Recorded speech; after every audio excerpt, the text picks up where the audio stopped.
Bonsoir et bienvenue dans NTD Actualité. L'Union européenne a approuvé une troisième série de sanctions contre la Russie. Cette fois, les secteurs visés seront l'énergie, la sidérurgie et la défense. La Commission européenne a indiqué dans un communiqué que les sanctions comprennent une interdiction étendue des nouveaux investissements dans le secteur énergétique russe. Il y a également une interdiction des importations d'acier russe qui affectera probablement plus de 2,7 milliards d'euros de produits.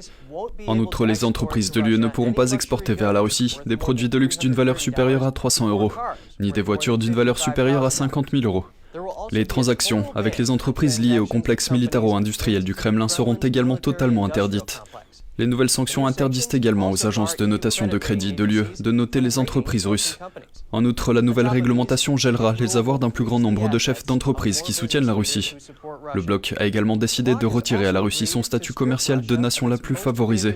Cela ouvrirait la porte à des taxes douanières dissuasives, voire à une interdiction pure et simple des importations de produits russes. 3 dirigeants européens se sont rendus dans la capitale malgré l'intensification des attaques de la Russie et les pourparlers de paix se poursuivent. Jessica Beatty de NTD nous donne les détails. La Russie intensifie son attaque contre la capitale ukrainienne. Une série de frappes a touché un quartier résidentiel mardi matin. Malgré cela, 3 dirigeants de l'Union européenne ont prévu de s'y rendre. Les dirigeants de la Pologne, de la République tchèque et de la Slovénie sont montés dans un train pour Kiev mardi, dans le cadre d'une mission européenne de soutien à l'Ukraine. Ce sont les premiers dirigeants étrangers à se rendre sur place depuis l'invasion de la Russie. En raison de l'intensification des attaques, un couvre-feu de 35 heures a été instauré à Kiev à partir de mardi soir. Il durera jusqu'à jeudi matin. Pendant ce temps, la Russie et l'Ukraine poursuivent leurs négociations mardi. Le président ukrainien Volodymyr Zelensky a déclaré qu'il s'était également entretenu avec le premier ministre israélien dans le cadre des efforts visant à mettre fin à la guerre avec, je cite, « une paix équitable ». Notre délégation a également travaillé sur ce point lors des négociations avec la partie russe. Plutôt bien, comme on me l'a dit, mais nous verrons bien. Moscou a déclaré qu'il était trop tôt pour faire des prédictions sur le résultat. Le porte-parole du Kremlin, Dmitry Peskov, a déclaré « Le travail est difficile et dans la situation actuelle, le fait même qu'il continue est probablement positif. » Le président ukrainien a prédit lundi que l'Ukraine finirait par gagner.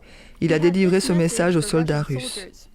Au nom du peuple ukrainien, je vous donne une chance de survivre. Si vous vous rendez à nos forces, nous vous traiterons comme les gens sont censés être traités, comme des gens décemment.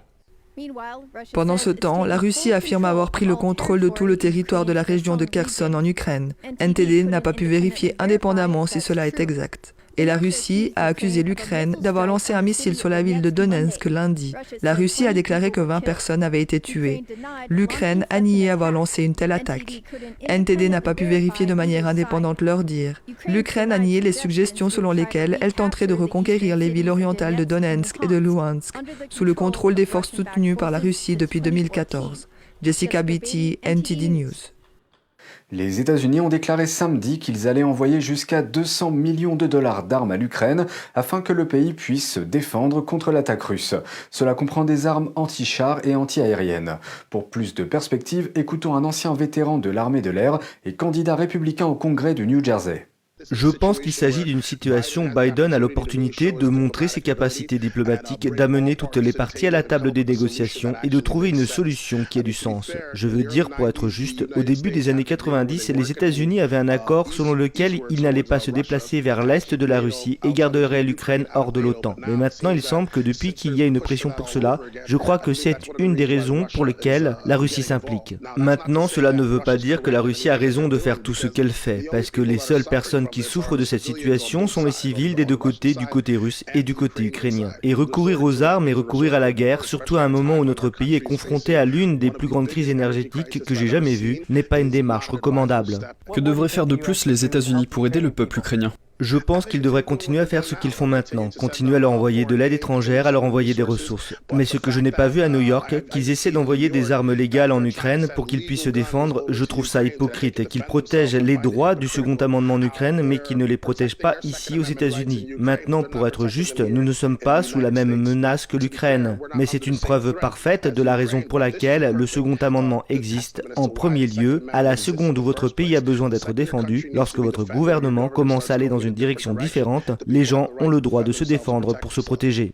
Le Kremlin a déclaré que les actions d'une femme qui a interrompu un bulletin d'information en direct sur une chaîne publique russe pour dénoncer la guerre en Ukraine relevaient du hooliganisme. Le président ukrainien Volodymyr Zelensky a remercié la femme, qui serait maintenant en garde à vue, de ne pas avoir eu peur de protester. Un reportage d'Earl Woods de NTD.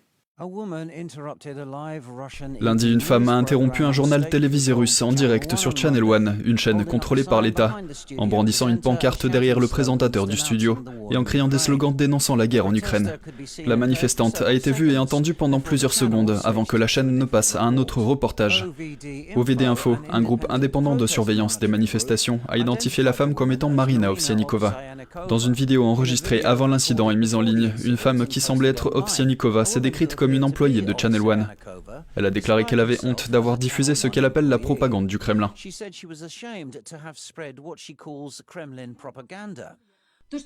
Ce qui se passe actuellement en Ukraine est un crime et la Russie est le pays agresseur. La responsabilité de cette agression repose sur la conscience d'un seul homme et cet homme est Vladimir Poutine.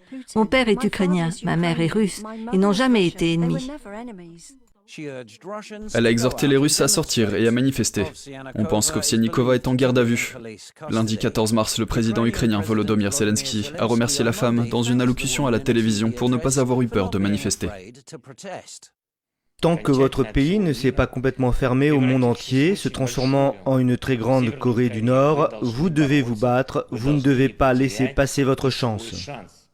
State TV est la principale source d'information pour plusieurs millions de Russes et suit de près la ligne du Kremlin selon laquelle la Russie a été forcée d'agir en Ukraine pour démilitariser et dénazifier son voisin. Le Kremlin a qualifié les actions de cette femme de hooliganisme. Earl Woods, NTD News.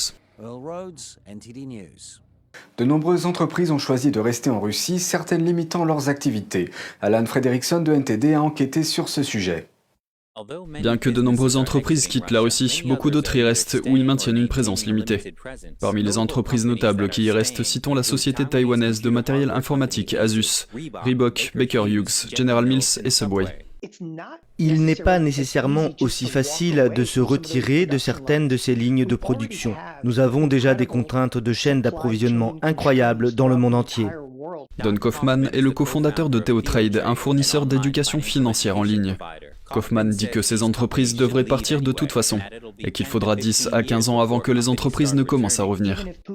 Même si Poutine était remplacé en quelques jours, cet événement particulier sera stigmatisé sur le plan politique. Nous avons vu des entreprises qui ont perdu des centaines de millions d'euros, d'accord, déjà en investissement en Russie.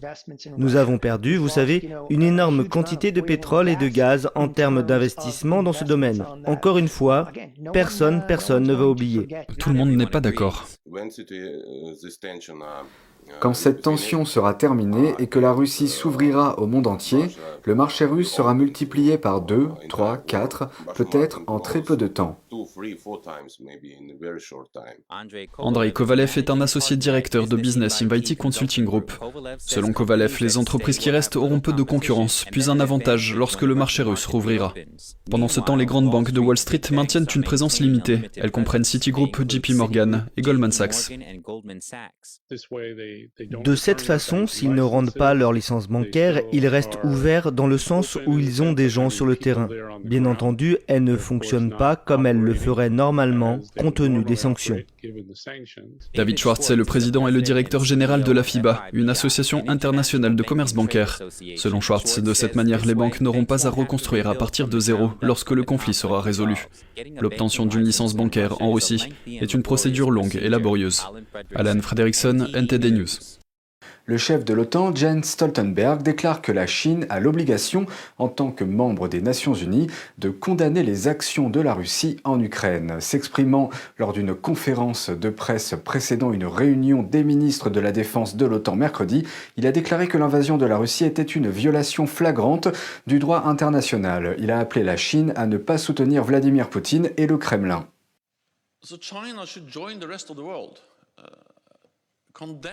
La Chine devrait se joindre au reste du monde en condamnant fermement l'invasion brutale de l'Ukraine par la Russie. Tout soutien à la Russie, qu'il s'agisse d'un soutien militaire ou de tout autre type de soutien, aiderait en fait la Russie à mener une guerre brutale contre une nation souveraine, indépendante, l'Ukraine, et l'aiderait à continuer à mener une guerre qui cause la mort, la souffrance et une énorme masse de destruction. La Chine a donc l'obligation, en tant que membre du Conseil de sécurité des Nations Unies, de soutenir et de faire respecter le droit international, et l'invasion russe de l'Ukraine est une violation flagrante du droit international. James Cleverly a déclaré que la Chine ne devait pas soutenir la Russie dans son invasion de l'Ukraine. Selon des responsables américains, la Russie a demandé un soutien militaire et économique à Pékin et la Chine s'est montrée disposée à fournir de l'aide. Cleverly a déclaré à BBC Breakfast que l'Occident veut construire une coalition d'opposition à la Russie aussi large que possible. Il a déclaré « Nous continuons à appeler la Chine et en fait, tous les pays à cesser tout soutien à la Russie ». Cleverly a déclaré à Sky News que tous les pays devraient dénoncer l'attaque non provoquée de la Russie contre l'Ukraine et ne pas soutenir la Russie.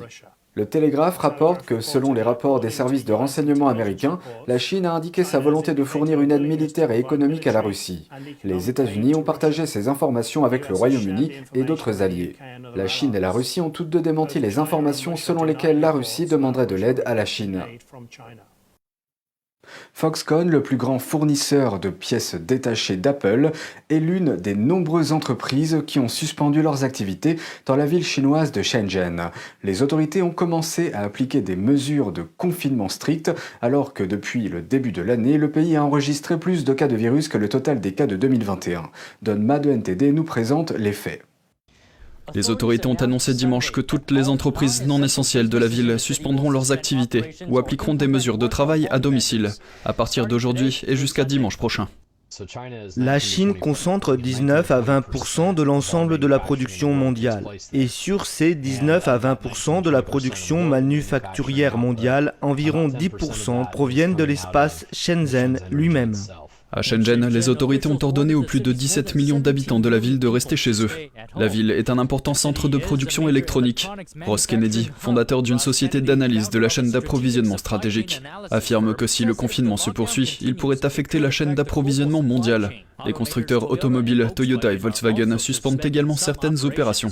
Les chaînes d'approvisionnement ne sont pas des interrupteurs, vous ne pouvez pas les arrêter si facilement. Vous pouvez arrêter d'envoyer des gens dans les usines, vous pouvez faire tourner les lignes de production au ralenti, mais ce que vous ne pouvez pas faire, c'est les rallumer comme un interrupteur, n'est-ce pas? Il dit que plus longtemps les gens seront empêchés d'aller au travail, plus il sera difficile pour les entreprises de reprendre leurs activités normales. Donc le retard ou l'incapacité des gens à se rendre au travail ou à être opérationnels n'est pas seulement, vous savez, pour chaque jour de retard, il y a un jour à rattraper. On parle de 2, 3, 4, 5 jours de travail supplémentaires pour rattraper chaque jour de retard. Il s'agit donc d'un phénomène exponentiel. Selon Kennedy, si les fermetures se poursuivent pendant plusieurs semaines, les consommateurs pourraient ressentir les effets des perturbations de la chaîne d'approvisionnement qui en résultent. Une grande partie des biens de consommation électronique vendus par Best Buy, Walmart, Target et Amazon proviennent de Chine. Donma, NTD News. Selon un rapport récent, les marchandises contrefaites et portant atteinte aux droits des marques introduites en contrebande dans l'Union européenne proviennent principalement de Chine et de Hong Kong. Le rapport indique que les marchandises contrefaites constituent une menace permanente pour la santé et la sécurité des consommateurs. Des marchandises contrefaites et trafiquées d'une valeur de 120 milliards d'euros ont été importées dans l'Union européenne en 2019. Cela représente près de 6% de toutes les importations de l'UE cette année-là. Le rapport qualifie ces données de particulièrement préoccupante alors que l'économie tente de se remettre de la pandémie du virus du PCC. Il indique que la pandémie a en fait augmenté le nombre de contrefaçons et de trafics. Il avance également que la pandémie a en fait accru la diffusion de produits contrefaits et que les réseaux criminels ont adapté leurs activités à la situation. La Chine et la Russie ont été actives dans la vente en ligne de cigarettes de contrefaçon dans l'Union européenne. Les douaniers belges ont confisqué un nombre record de 126 millions de cigarettes contrefaites en janvier 2020. Les véhicules et les pièces détachées d'automobiles en provenance de Chine et de Hong Kong constituent une autre catégorie importante de marchandises contrefaites. Intel a choisi l'Allemagne comme site d'un nouveau complexe de fabrication de puces électroniques. Il s'agit de l'un des premiers projets concrets annoncés par la société dans le cadre de son investissement de 80 milliards d'euros en Europe.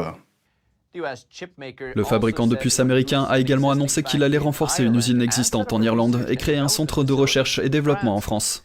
Il est également en pourparlers pour un site de conditionnement et d'assemblage en Italie. Les projets d'Intel interviennent alors que l'industrie doit faire face à une demande croissante de puces utilisées dans les ordinateurs, les voitures et d'autres appareils. Les nouveaux sites de fabrication de puces créeront environ 3000 emplois en Allemagne et 1 millier d'autres en France. Intel affirme avoir choisi de travailler dans plusieurs pays pour éviter une surexposition à un marché du travail en particulier. Une entreprise australienne de biotechnologie prévoit un largage massif de graines. Cette opération s'inscrit dans le cadre d'une mission visant à planter 100 millions d'arbres au cours des 2 prochaines années dans le but de lutter contre les problèmes climatiques. Grâce à la photosynthèse, les arbres sont un moyen naturel de stocker le carbone. Mais pour réduire les émissions, le principal obstacle est de savoir comment en planter suffisamment. Donc l'ampleur du problème auquel nous sommes confrontés aujourd'hui est vraiment assez dramatique, assez impressionnant. Il va falloir toute l'ingéniosité de notre espèce pour faire face à ce problème. Et l'ampleur du problème ne fait qu'empirer parce que nous ne réduisons pas profondément les émissions. Les gaz à effet de serre comme le dioxyde de carbone emprisonnent la chaleur dans l'atmosphère terrestre, augmentant ainsi la température de la planète. Le dioxyde de carbone est tenu comme l'un des principaux gaz à effet de serre responsables de l'aggravation des problèmes climatiques. Donc la première étape pour résoudre le problème est très simple. Il faut réduire profondément les émissions très rapidement et la raison pour laquelle il faut le faire rapidement est que nous ne l'avons pas fait au cours des 30 dernières années. Le monde produit plus de 30 milliards de tonnes de CO2 chaque année, principalement en brûlant des combustibles fossiles. Et la déforestation a réduit notre capacité naturelle à piéger le carbone. Faire pousser un arbre élimine le carbone de l'atmosphère, mais cela n'a pas vraiment d'impact sur le climat.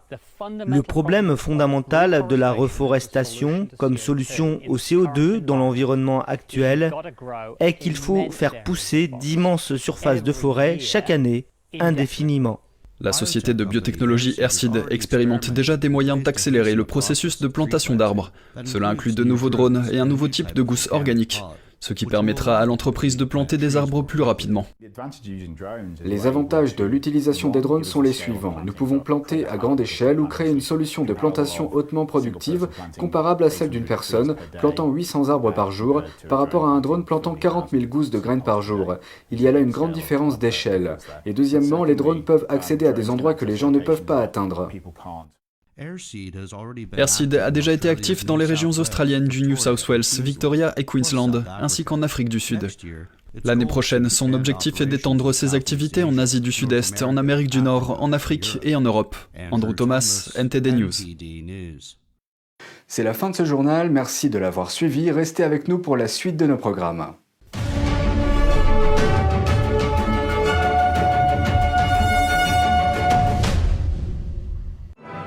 Découvrez la nouvelle saison de Shen Yun. Un monde plus beau vous attend. Réservé dès maintenant. En tournée dans toute la France.